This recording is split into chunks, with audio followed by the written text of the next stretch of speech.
es finalmente este modelo de Dix. Entonces, vamos a empezar un poquito a ver primero qué es un dato. Eso es importante porque el modelo de Dix lo que habla es de que nosotros tenemos una progresión para aplicar el conocimiento y que esta va de manera progresiva, aunque digamos una manera un poquito artificial de verlo, y tiene que ver más con el manejo de habilidades que vamos tomando al respecto con la experiencia. Y este modelo surgió pues hace algún tiempo. Uno de los primeros artículos era en este artículo de manejo de la información y donde ponían la base de la información como los datos, después pasamos a información, conocimiento y sabiduría. Y un poquito para dar contexto a esto, y esto tiene importancia para la búsqueda de información que vamos a ver después, es que los datos son símbolos que representan propiedades de objetos y su ambiente, pero aguas porque los datos como tal son producto de la observación, pero no son útiles hasta que tengan contexto. Si yo les digo 24, 56, no tiene ningún sentido y solo va a tener sentido hasta que ustedes le den un contexto y digan, ah, es la edad. Ok. Y muchos de estos datos generalmente los pasamos por alto, pero van a ser la materia prima de la información. Muy bien. ¿Alguien quería comentar algo? No, con confianza, ¿eh? Mucho de esto de la materia prima tiene que ver con el contexto de que la información es funcional, pero finalmente no forma la estructura. Y ahorita vamos a ver un poquito esto, que tiene que ver con el manejo de los datos. Y los datos finalmente van a ser, todas estas, por ejemplo, si tenemos una base de datos que no tiene ningún contexto, pues ocupa mucha información. Para fines prácticos, por ejemplo, todo lo que tiene en su nube y que no tiene un contexto, incluso imágenes que de pronto a lo mejor la foto ya no saben ni qué era, ni para qué la tienen ahí, una foto que tomaron por una presentación. Bueno, esos datos siempre van a implicar que van a ocupar espacio y puede ser espacio virtual o espacio físico. Y ese espacio es finito, entonces siempre vamos a tener que empezar a depurar la información y quitar datos que no nos son útiles y que no tienen contexto. Entonces, cuando agregamos significado a los datos, es cuando se vuelve información. Si yo les digo, es un paciente que tiene 65 años, y eso ya empieza a ser como darle un contexto con respecto a la edad, por ejemplo, los riesgos que puede tener y finalmente un poquito eh, nos puede permitir tomar cierto tipo de decisiones, no todas, pero algunas. Tiempo Y van a tener para generalmente cuando nos habla de van a tener relevancia y propósito. Y generalmente los datos, cuando responden a información que tiene que ver con qué, quién, cuándo y dónde, es cuando les damos el contexto de lo que podemos finalmente obtener. Vamos a ver entonces también que la información generalmente es inferida de los datos, pero necesitamos hacerlos contextualizados para que sean útiles o valiosos. Y bien importante, a veces uno y en investigación, incluso cuando hacen su historia clínica por primera vez o cuando hacen historias clínicas, les piden, no, pregunta todo. Tú ten toda la información posible, pero ¿por qué? Porque luego recabarla otra vez es un problema, pero aquí tenemos un gran paradoja de cuando tenemos información, pero que no sabemos qué hacer con ella, ¿no? Finalmente está la información, tiene contexto, pero ¿y luego qué vamos a hacer? Entonces, mucha desinformación, cuando se aplica, se vuelve conocimiento. Es decir, el cómo es la aplicación de la información y podemos decir que entonces tenemos el conocimiento de cómo se puede realizar. Y generalmente esto convierte la información en instrucciones. El conocimiento, incluso desde el punto de vista cognitivo, es difícil porque es difícil evaluar conocimiento. Incluso incluye varias funciones mentales superiores como abstracción, asociación, cálculo y síntesis. Y generalmente, por ejemplo, cuando tratan de evaluar conocimiento con un examen, siempre hay una limitante que tiene que ver en cómo vamos a percibir ese conocimiento y una parte muy subjetiva de la evaluación que no necesariamente quizás evalúe adecuadamente cómo está aplicando ese conocimiento, sino simplemente cómo lo recuerda a lo mejor. Y dentro del conocimiento hay una clasificación que los pedagogos usan, que es el conocimiento explícito contra el tácito. El conocimiento explícito sería aquel que podemos comunicar de manera verbal. Lo que estamos haciendo ahorita es conocimiento explícito. Y el tácito parece ser que es más instruccional, que tiene que ver a poder transferir una habilidad, saber cómo lo pueden hacer a través de generalmente las actividades sociales.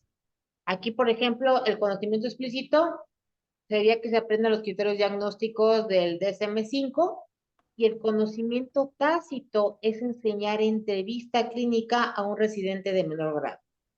Y como pueden ver, a veces se hace modelado, a veces se hace sugerencias, pero esa parte de transmitir el cómo puedo entrevistar a un paciente o cómo puedo hacer un diagnóstico que sea más fenomenológico que categorial, pues es más complejo y ese es el conocimiento tácito. Y la importancia de esto es que generalmente nosotros en cualquier tipo de aprendizaje, de enseñanza instruccional, es muy fácil hacer conocimiento explícito. Yo les doy estos conceptos, luego se los pregunto en un cuestionario y ustedes pueden hacerlo bien, ¿no? Pero la parte difícil es, ¿y esto para qué me sirve? ¿Cómo lo puedo operacionalizar? ¿Cómo me es útil a mí en mi vida diaria, ¿no? Se calcula que el conocimiento tácito es aquel que no podemos explicar tan fácilmente, que tiene que ver más con la abstracción, es el que usamos nosotros más como médicos, especialmente cuando son médicos clínicos. Y ese, cuando yo tengo mucha experiencia, es decir, cuando yo junto conocimiento explícito e implícito con experiencia, probablemente quizás llegue a la sabiduría. Y tiene más que ver con intuición y comprensión de interpretaciones y salto a conclusiones, donde yo puedo inferir cosas que no necesariamente son como muy explícitas y que tiene que ver con experiencia y con, incluso se ha visto que es parte de un abordaje sobre lenguaje y abstracción y que es de las pocas habilidades cognitivas que se mantiene con la edad y que incluso va aumentando un poco. Y también tiene que ver con la transferencia del conocimiento a nuevas situaciones o problemas. Es decir, con lo que yo ya sé, me presenta una situación nueva y puedo hacer una improvisación y puedo trabajar con nuevas situaciones sin necesariamente volver a empezar desde el inicio. Y ese sería un ejemplo de sabiduría. Requiere obviamente mayor nivel de abstracción y mayor nivel de anticipación y de planeación. Yo tengo que ver que el tren viene hacia mí, moverme, ¿no? Si me quedo y que me aplaste el tren, obviamente no estoy usando ningún tipo de sabiduría. Y justamente tiene que ver con esta capacidad para anticiparse a eventos en base a procesos de intuición o procesos incluso de metacognición. Mucho de la sabiduría tiene que ver con un juicio ético, experiencia y creencias del individuo. La parte subjetiva es totalmente imposible de evadir. Si yo tengo flexibilidad cognitiva, probablemente tenga más sabiduría a que si tengo cierta rigidez y perseverancias y que finalmente van a formar mi esquema de creencia. Y mucho de esto lo vamos a ver precisamente en cierto tipo de fenómenos con respecto a los modelos. ¿Por qué es importante esto para la búsqueda de información? Pues porque generalmente nosotros cuando estamos en grados de inicio de formación, vamos a primero obtener datos. Y estos datos, cuando empezamos a darles un contexto, es cuando los volvemos información. Y, por ejemplo, ustedes como residentes que ya están en el último año, yo los colocaría en formación de conocimiento, pero para que lleguen a sabiduría falta cierta experiencia, ¿no? Cierta experiencia en el manejo de pacientes, experiencia en el área laboral. Yo sé que han hecho ya muchas cosas, pero esta parte de poder anticiparse lo que va a ocurrir tiene que ver con esta sabiduría. Y generalmente esto nos lleva a hacer un proceso reflexivo y la sabiduría también nos va a llevar a poder hacer innovación. ¿Qué quiere decir? No nada más me quedo con lo que ya me dieron, sino que se me ocurre cómo podría llevarlo al siguiente paso, que es justo la tarea que habíamos dejado en la clase previa, que es esta prospectiva, ¿no? La idea es que ustedes se vuelvan constantemente innovadores, formando experiencia y tener un conocimiento cada vez más amplio.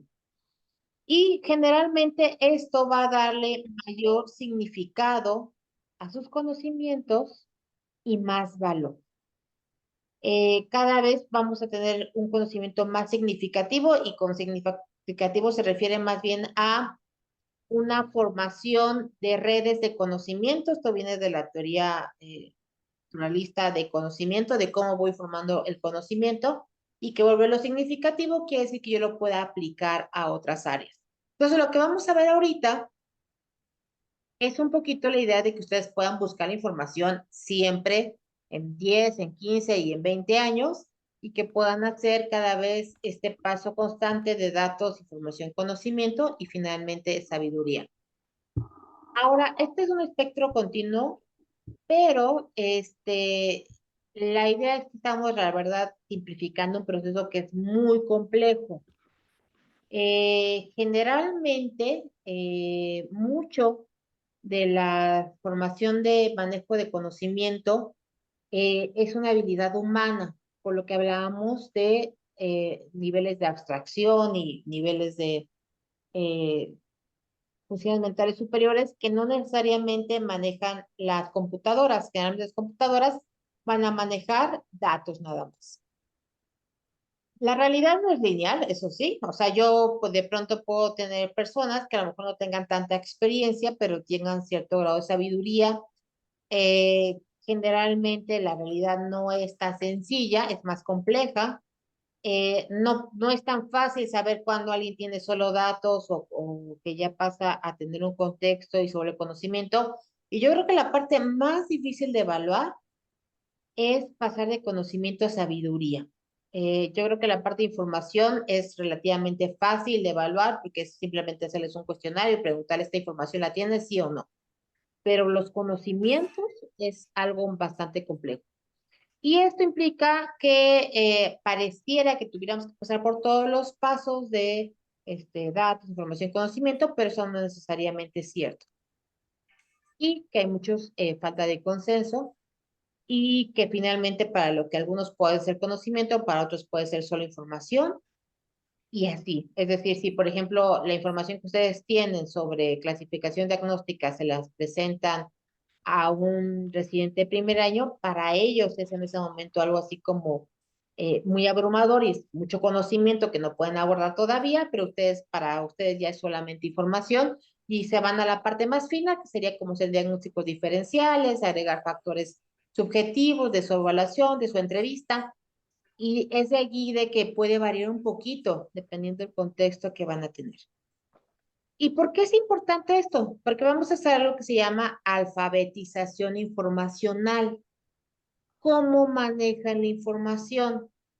Esto surge de la UNESCO y se refiere a cómo vamos a usar herramientas informáticas para manejar la información.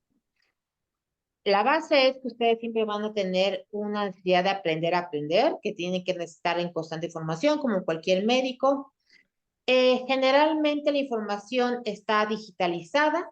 Ya la verdad es que nadie tiene que ir a una biblioteca a buscar información de manera física. Todo está digitalizado. La mayor parte está basada en textos y estamos saturados de información. Incluso se hablaba durante la pandemia que había esta infodemia de demasiada información. Es imposible manejarlo y que esta información es rápidamente cambiante, por lo que requieren buscar información nueva, resumirla y condensarla. Y para ello requerimos que primero saber cuál va a ser una forma de recuperar la información de manera eficiente, y eso implica saber qué busco, dónde busco y cómo busco. Y mucho de esto tiene que ver con algo que se llama formato pico. Eh, el formato pico es un formato para hacer preguntas pico que se utilizan mucho en revisiones sistemáticas de Cochrane, por ejemplo. Ahorita lo vamos a ver, pero se refiere a, por ejemplo, voy a tener pacientes o población. Ahí la P se refiere a qué población voy a estudiar. La pregunta puede deberse a qué intervención me interesa, y con intervención puede hacer incluso un estudio observacional, un estudio cualitativo, no necesariamente tiene que ser un fármaco contra placebo. En el control, el control puede ser opcional, habrá intervenciones, por ejemplo, las descripciones observacionales que no tienen control, y que ahí nada más la pregunta pico, en vez de ser pico, es pío, y outcome, que es el desenlace, y que tiene que ver con qué me interesa saber: efectividad, efectos adversos, mortalidad. ¿Por qué es importante esta pregunta? Porque esta pregunta nos va a dar los descriptores. ¿Qué son los descriptores? Son las palabras clave que vamos a utilizar para la búsqueda. Y generalmente estas palabras clave o términos mesh, estoy segura que muchos de ustedes ya lo han buscado, son los que vamos a utilizar para usar la búsqueda en registros bibliográficos. ¿De dónde salen estos descriptores? Surgen de listas para estandarizar, especialmente en medicina, cuál es la palabra que vamos a utilizar para hablar de cualquier concepto. Antes, cuando había, hace muchos años, existiendo libros enormes que eran los descriptores, después se digitalizaron, y actualmente vamos a ver que los descriptores cada vez están siendo palabras clave, pero que pueden tener variaciones lingüísticas que la mayor parte de las inteligencias artificiales reconocen, y no tiene que ser exactamente la palabra, sino que busca también sinónimos. Esto puede responder tanto a preguntas sobre fármacos, información médica específica, cuestionamientos clínicos, y que yo tenga dudas en ese momento que necesito responder rápidamente y que a lo mejor tengo frente al paciente y quiero saber el efecto adverso del medicamento, ¿no? ¿Qué diferentes herramientas podemos tener? Bueno, una que es bastante buena, que yo se las recomiendo, es UpToDate. Vamos a verla un poquito en las siguientes clases a profundidad, porque creo que es bastante útil. Clinical Key, estas herramientas, algunas tienen parte que son de cobro y otras son gratuitas, pero estas están registradas en la Biblioteca Médica Digital, y mientras ustedes sean estudiantes de posgrado, pueden acceder a la Biblioteca Médica Digital y usarlas gratuitamente. Y también tenemos Dinamed, que es una plataforma que tiene cursos, tiene además casos clínicos, y la verdad es que tiene cursos de todo tipo que pueden realizar y les dan certificados. Entonces, vamos a ver Dinamed, que finalmente la idea es un poquito que vayan revisando las ligas. Den un segundito. Y vamos a entrar. Voy a cambiarme de pantalla para enseñarles nada más, para recordarles. Espero que todos ustedes estén usando la Biblioteca Médica Digital. Es un recurso que de verdad es muy caro para la facultad. ¿Por qué? Por el número de suscriptores que tiene. Entonces, finalmente la Biblioteca Médica Digital, ustedes todos pueden entrar, usan su número de cuenta y la contraseña generalmente es su fecha de nacimiento, Y van a ver que tienen aquí muchas opciones con la entrada de fisioterapia y nutrición. Se ha entrado más a ampliar como el catálogo de la Biblioteca Médica Digital y van a tener todos estos recursos gratuitos. Aquí pueden ver que está up to date. Entonces ahí, por ejemplo, ese es mi número de empleado, pero ustedes ponen su número de cuenta. Y up to date sí les pide que además hagan un registro, este, pues extra, ¿no? Como que además de entrar por la biblioteca, entren por, pongan sus datos. Y por ejemplo, aquí vamos a ponerlo uno. Según yo, ya estaba registrada. Voy a ver si no me dice que ya estaba registrada. Una posibilidad. Este,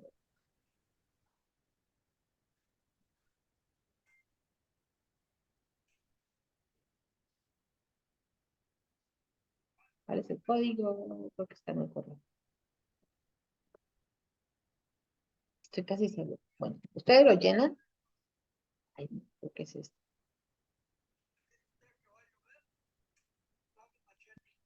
Ahí está. A ver, sí. Lo puse diferente. Bueno, ustedes lo hacen y pueden entrar up to date. Ajá. Bueno, va a ser que tenía contraseña. Y que tienen que tener, aparte ya saben que tienen que tener números, ¿ya?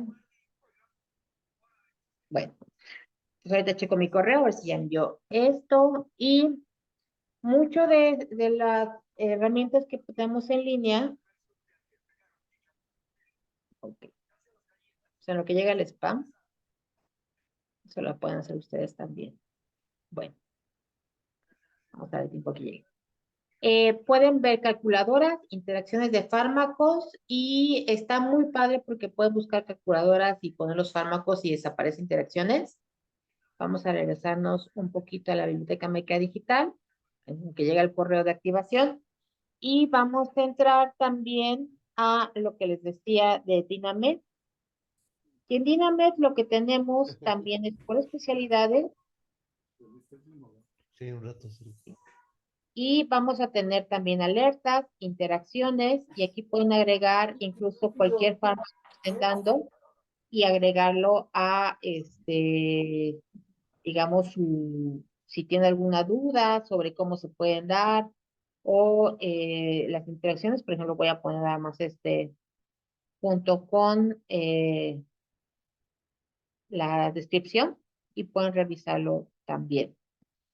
Y las interacciones, ahí nada más aclara que ustedes pues no son médicos y aquí podemos agregar cualquier medicamento y ver si interacciona, ¿no? Se puede no cualquiera, ¿eh? La verdad. Ni siquiera los conozco estos dos. Ustedes no tienen interacción. Laura Carver. Ok. Nada más te avisa que si lo das con alimentos, puede interaccionar, aumentar el pico de concentraciones. Y pueden ahí buscar también calculadoras. Incluso criterios clínicos. Lo único es que vienen en inglés, pero pueden empezar a buscar por especialidad incluso.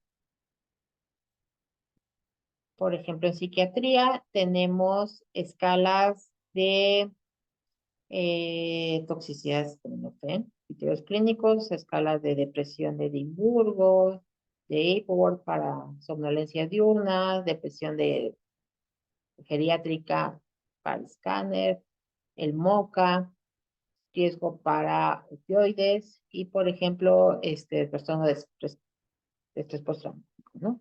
Entonces, bueno, aquí tienen como herramientas que pueden usar y también, algo que está bien y se los recomiendo, aparte de lo que hablamos de Dynamed, BMJ Learning tiene herramientas para hacer cursos. Entonces, hay cursos que van desde herramientas como habilidades clínicas, que es mucho para pregrado, la verdad es que algunas son muy básicas, pero también pueden tomar cursos de otro tipo, ¿no? Para a lo mejor de pronto nosotros eh,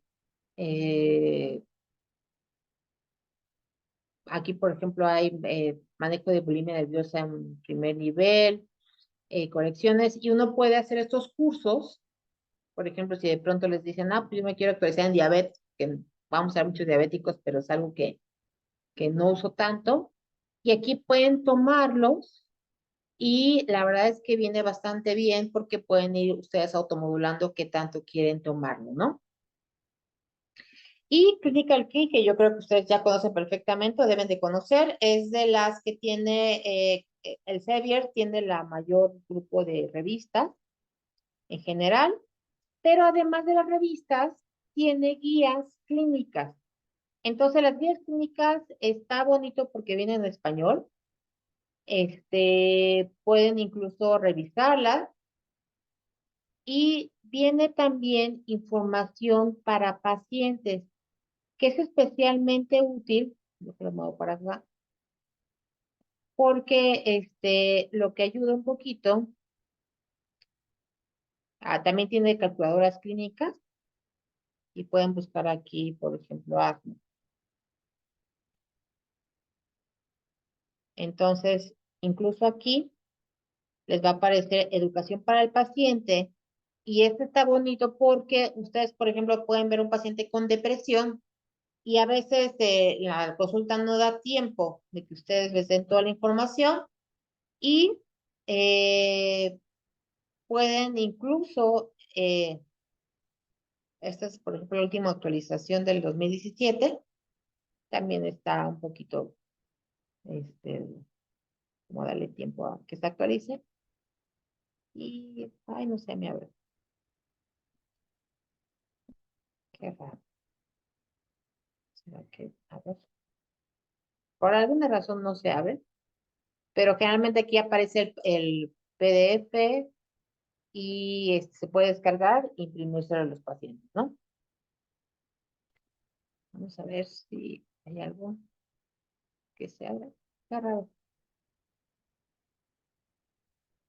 Y generalmente, a lo mejor es un problema de cookies, porque estamos entrando de manera externa, pero debería de darlo. Generalmente en automático, vean que aquí aparece arriba, Biblioteca Médica UNAM. Cuando ustedes entran cuando están en la facultad, entra justo este. Sí, yo creo que tiene un problema ahí de seguridad.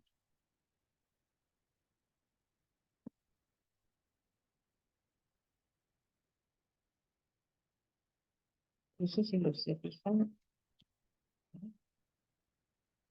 Claro que está raro. Bueno, qué pena, ¿no? Pero se supone que ahí va a salir. Y algo que ahorita vamos a revisar es PubMed. Ok, sí, es un problema del servidor de las cookies. Vean cómo me está diciendo, no, no puedes entrar. Obviamente tiene que ver con esta. Si entro de otro, si lo pongo directamente, sin que entre por la biblioteca, ay, no lo meter. Pero bueno.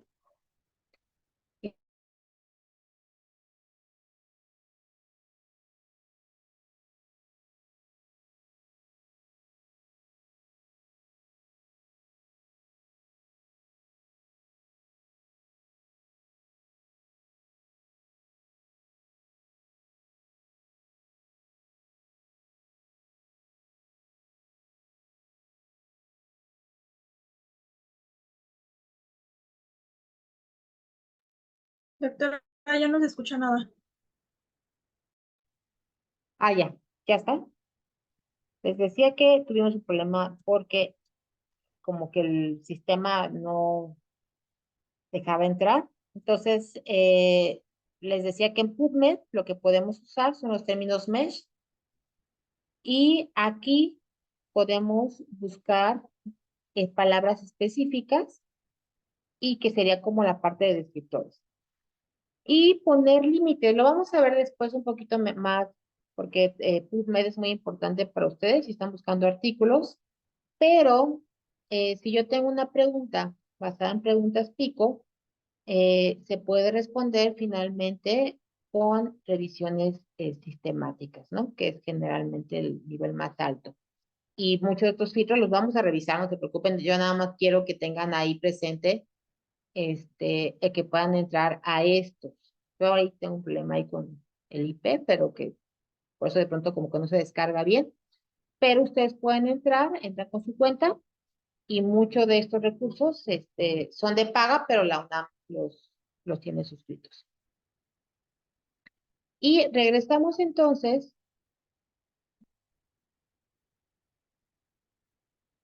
aquí,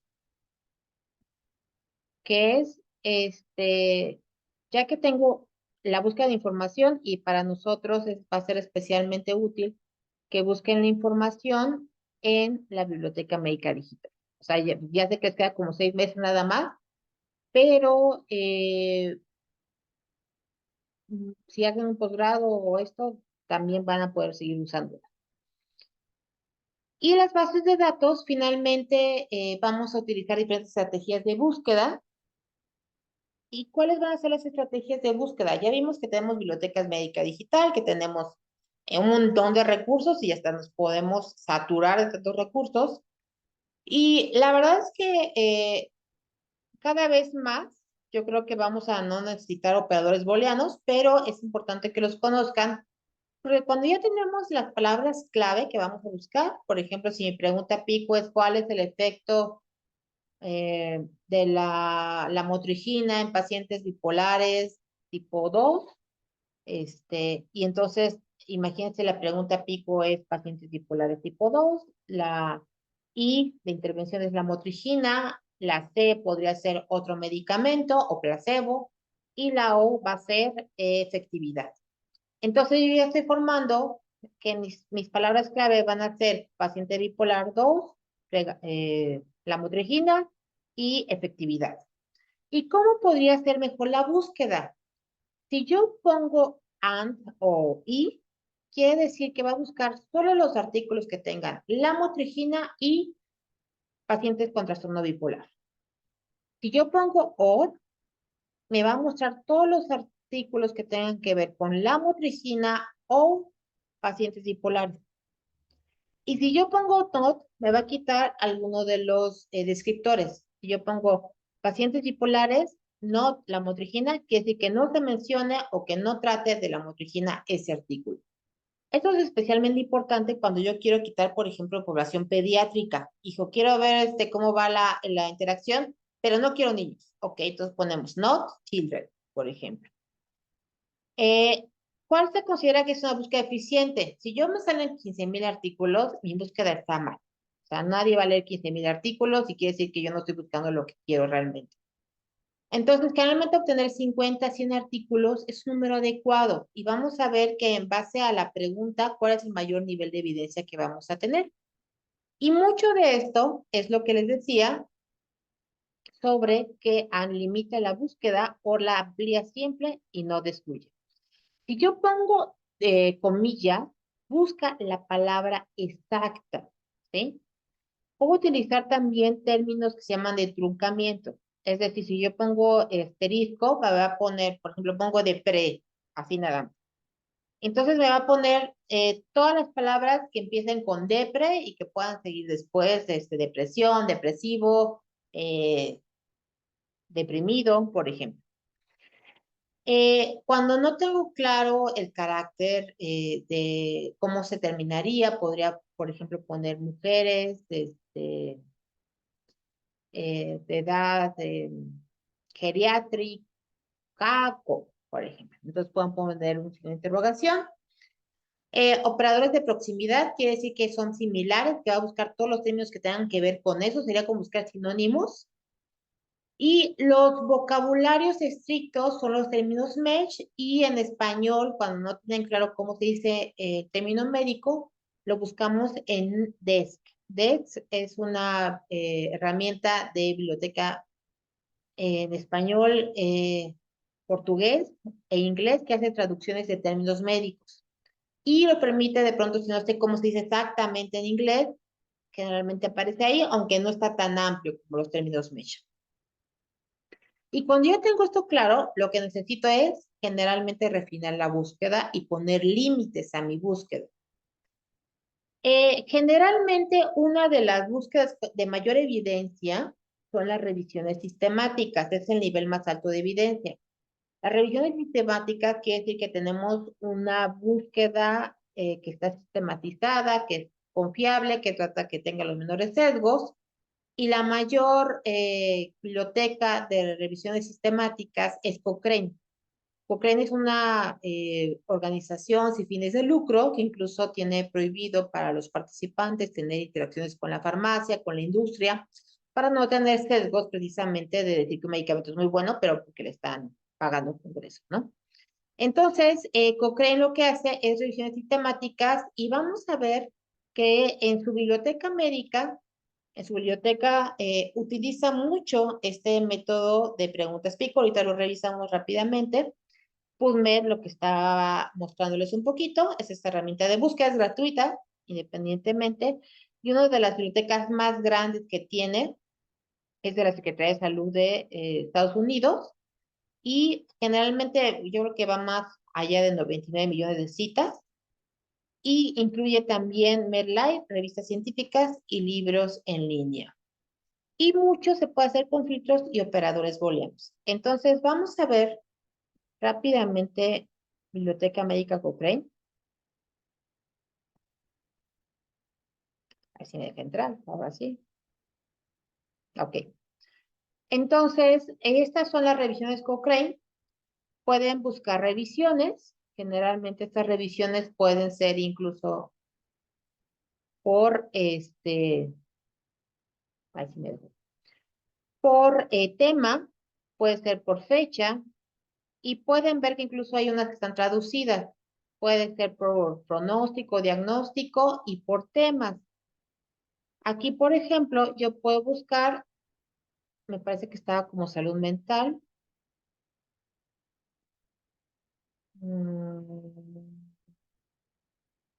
Tenemos problemas del desarrollo psicosociales y de aprendizaje. Si no lo ponemos ahorita este. Y sí, debe haber un apartado de salud mental. Entonces, cuando entramos a las revisiones, ¿ok? Les voy a mostrar que estas revisiones, por ejemplo, lo que hacen es plantear una pregunta. Nada más quiero ver si tienen, hay algunas que tienen pregunta pico, ahí generalmente tiene antecedentes, hay algunas que no están completas, otras que son de acceso gratuito, pueden ver que hay algunas que son gratuitas y otras no, que no se pueden acceder. Y hay algunas que tienen incluso la pregunta pico establecida, nada más quiero ver si aquí aparecen. ¿No?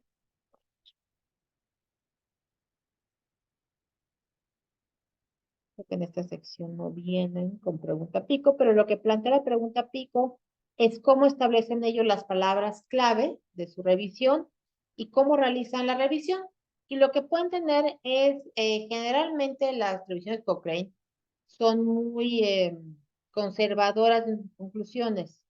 Entonces, por ejemplo, les muestro esta, intervenciones de capacitación parental para padres con discapacidad. Para padres no, para padres con discapacidad intelectual, ¿no? Entonces, aquí está, miren. Aquí está la pregunta de la revisión. La intervención de capacitación parental ayuda a los padres con discapacidad intelectual a criar a sus hijos de manera adecuada. Esto les va a parecer muy parecido a lo que ustedes realizan en su tesis. Pues efectivamente, ellos hacen la revisión, buscan todo lo que tenga que ver con sus artículos, y la conclusión generalmente es, ¿hay alguna evidencia de calidad baja de que las condiciones de capacitación parental para padres con discapacidad intelectual pueden apoyar a la cliente?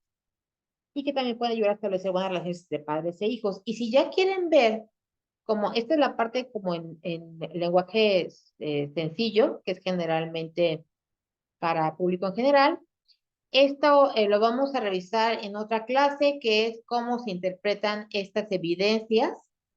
Para fines prácticos, se utilizan los niveles de evidencia de Gray para ver qué tan buena es la evidencia. Aquí pueden ver que dice muy bajito. E incluso hablan de cuál es el riesgo relativo sobre reconocer, por ejemplo, riesgos, identificar precauciones en casa, y ellos cómo están entendiendo o cómo están realizando esta búsqueda, ¿no? Y aquí ya vamos a tener toda la parte de discusión, figuras y tablas. Son revisiones muy grandes, muy grandes. Hablamos de cientos de páginas y mucho de esto son generalmente como traducciones también, ¿no? Pueden ver que está en español y que también está en inglés y en malayo. Y mucho de esto es la idea de que ustedes puedan buscar respuestas rápidas a preguntas que, digamos, de alguna manera ya hay evidencia de la más alta, ¿no? Entonces, por ejemplo, aquí se ha demostrado que el uso de esteroides para el traumatismo craneoencefálico traumático es innecesario y no muestra mejoría en los pacientes. Y hay algunos hospitales que todavía, si llega alguien con un traumatismo, lo primero que hacen es darle esteroides, ¿no? Cuando se ha visto que no tiene efectividad. Entonces, y aquí también tenemos respuestas a preguntas clínicas. Y mucho de esto, bueno, luego Cochrane sí cobra, ¿no? Pero bueno, para ciertas cosas. Pero es un buen lugar para buscar información. Y y esto nada más es como una invitación, ¿eh? De literal, que vayan buscando información en la Biblioteca Médica Digital. No vamos a hacer una tarea hoy, pero sí la siguiente clase. La siguiente clase vamos a hacer el establecimiento de una pregunta pico, la búsqueda de información y que ustedes empecemos a trabajar también con gestores como Mendeley y como Sotero, que es gratuito. ¿Alguna duda del día de hoy?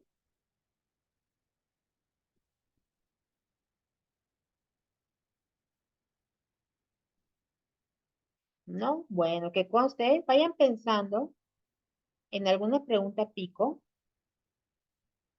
porque el ejercicio de la semana que entra, ya acaba de octubre, pues, va a ser realizar una pregunta pico y la búsqueda de información con el mayor nivel de evidencias. Vamos a hacer un ejercicio en la clase sobre búsqueda con PubMed y después de esto vamos a realizar el resumen de la información y va a ser como una mini clase de cómo realizar una revisión sistemática para que de alguna manera ustedes sepan cómo hay que organizar la información. Muy bien. Sin, ya, con eso acabaríamos